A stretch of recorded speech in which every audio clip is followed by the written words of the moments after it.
থেকে ছাড়ছে দেখুন, এটা হচ্ছে কাটোয়া বর্ধমান রাজশাহী বাস। আই লাভ কাটোয়া, এটা দেখুন এটা হচ্ছে স্টেশনে যাওয়ার রাস্তা।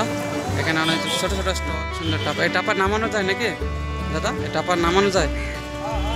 কোথায় যাচ্ছ, কোথায়? তেঁতুল গ্রাম কোন সাইডে? ওটা কোন সাইডে? তেঁতুল গ্রাম কোন সাইডে? এই বোলপুর, শান্তিনিকেতন বোলপুর, তাই তো? You know what comes next, I'm just doing my best. Even though I'm so stressed out, everything just feels. তো বন্ধুরা চলে আসলাম আরও একটা নতুন ভিডিও নিয়ে। তো বন্ধুরা এটা হচ্ছে কাটোয়ার তৃতীয় পর্ব, আর দেখতে পাচ্ছেন এটা হচ্ছে সেই কাটোয়া রেল স্টেশন। আর আমরা এখন আছি স্টেশনের পাশে একটা ছোট্ট মার্কেট। সেই মার্কেট এখন ভিতরের দিকে প্রবেশ করছি। এখানে পাবেন আপনারা জুতো থেকে রেডিমেড পোশাক থেকে সমস্ত কিছু এখানে বিক্রয় করা হচ্ছে। তো আমরা এখান থেকে এখন যাব একেবারে বাস স্ট্যান্ডের দিকে, আপনাদের বাস স্ট্যান্ডে তুলে ধরবো। আর এটা হচ্ছে সেই স্টেশন, স্টেশনের পাশে এই মার্কেটটা খুবই সুন্দর, আমার তো খুবই সুন্দর লেগেছে। এখানে আপনারা যারা আসবেন এই কাটোয়া যে রেল স্টেশনটার পাশে একেবারে ডান দিকে এই মার্কেটটা আছে।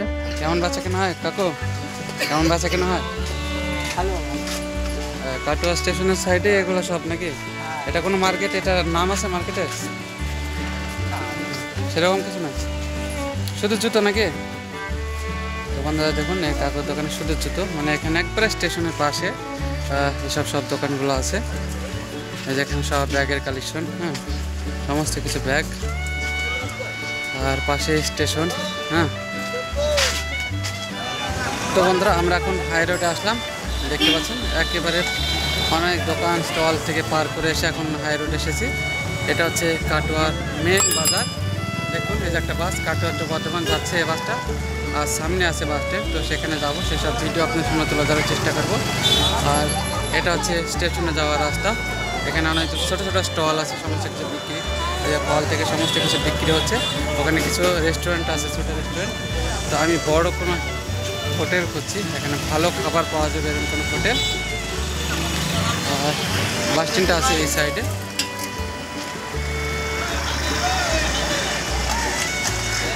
আর এই বাসটা যাচ্ছে বর্ধমান কাটোয়া থেকে। তো বন্ধুরা এইমাত্র আমরা স্টেশন থেকে নামলাম সেই কাটোয়া। আর কাটোয়া থেকে ছাড়তে দেখুন, সেটা হচ্ছে কাটোয়া বর্ধমান রাজশাহী বাস।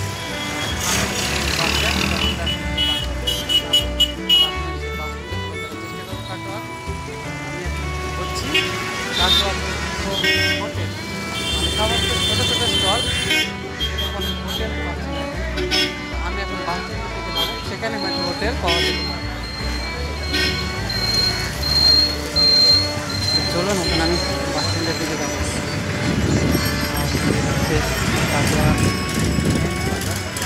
আর এখানে নেতাজি আই লাভ কাটোয়া।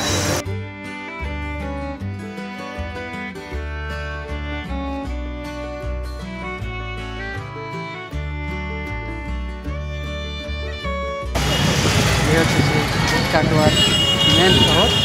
আর এই কাটোয়ার আগের নাম ছিল ইন্দ্রাণী পরগনা। কাটোয়ার পূর্ববর্তী নাম ছিল, মানে আগের নাম ছিল ইন্দ্রাণী পরগনা।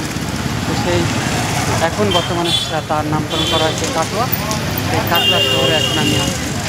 তো চলুন এখন বাস স্ট্যান্ডের দিকে যাওয়া। তো বন্ধুরা সামনে হচ্ছে বাস স্ট্যান্ড কাটোয়া। আর স্টেশনটায় সোজা যে গলিটা, এই গলিটায় আপনারা স্টেশন যেতে পারবেন। কোনো যদি আমার ভিডিও দেখে কাটোয়ায় কেউ আসেন তাহলে আপনারা সমস্ত কিছু তুলে ধরার চেষ্টা করছি। আর বর্ধমান যাবে এই সাইড, ঠিক এই সাইডটা যাবে বর্ধমান। চলুন আমরা যাব, ভিতরে যাব, ভিতরে একটা ভিডিও আপনার সামনে তুলে ধরার চেষ্টা করব। তার আগে কাটোয়ার পুরো জায়গাটা ঘুরি। আর এখানে সবই নেতাজির স্ট্যাচু, সামনে একটা স্ট্যাচু, আর ওখানে তো বড় একটা স্ট্যাচু নেতাজির। আর এখানে আমি খাবারের স্টল খুঁজছি। আর এখানে সব রিক্সা, অনেকদিন পর এই রিক্সা দেখলাম এখানে। এই রিক্সাতে একজন করে চড়া হয়। আমাদের এলাকায় কিন্তু এই রিক্সা নেই। দেখুন এই রিক্সা, কত সুন্দর এই রিক্সাগুলো। আমাদের এলাকায় সচরাচর এইসব রিক্সা দেখা যায় না, আমাদের এলাকায় টোটো দেখা যায়। আর কত সুন্দর টাপা। এই টাপা নামানো যায় নাকি দাদা? এই টাপা নামানো যায়? এই হচ্ছে কাটোয়া বাস স্ট্যান্ড। এর নাম আমি অনেক শুনেছি কাটোয়া বাস স্ট্যান্ডের। আর এই বাসটা ছাড়ছে, দেখুন অনেক বড় বাস স্ট্যান্ড। কাটোয়া, তারকেশ্বর, কৃষ্ণনগর, সাঁইথিয়া সমস্ত বাস দেখুন চলে যাচ্ছে। মা জগদ্ধাত্রী। এই হচ্ছে কাটোয়া বাস স্ট্যান্ড, অনেক বড় বাস স্ট্যান্ড। কোথায় যাচ্ছ, কোথায়? তেঁতুল গ্রাম কোন সাইডে? ওটা কোন সাইডে? তেঁতুল গ্রাম কোন সাইডে? এই বোলপুর, শান্তিনিকেতন বোলপুর, তাই তো? থাকো। তারকেশ্বর, কাটোয়া। তো টোটাল আমি কাটোয়া বাস স্ট্যান্ডটা আপনাদের তুলে ধরার চেষ্টা করবো নেক্সট পর্বে। তো দেখা হবে নেক্সট পর্বে, ভালো থাকবেন বন্ধুরা।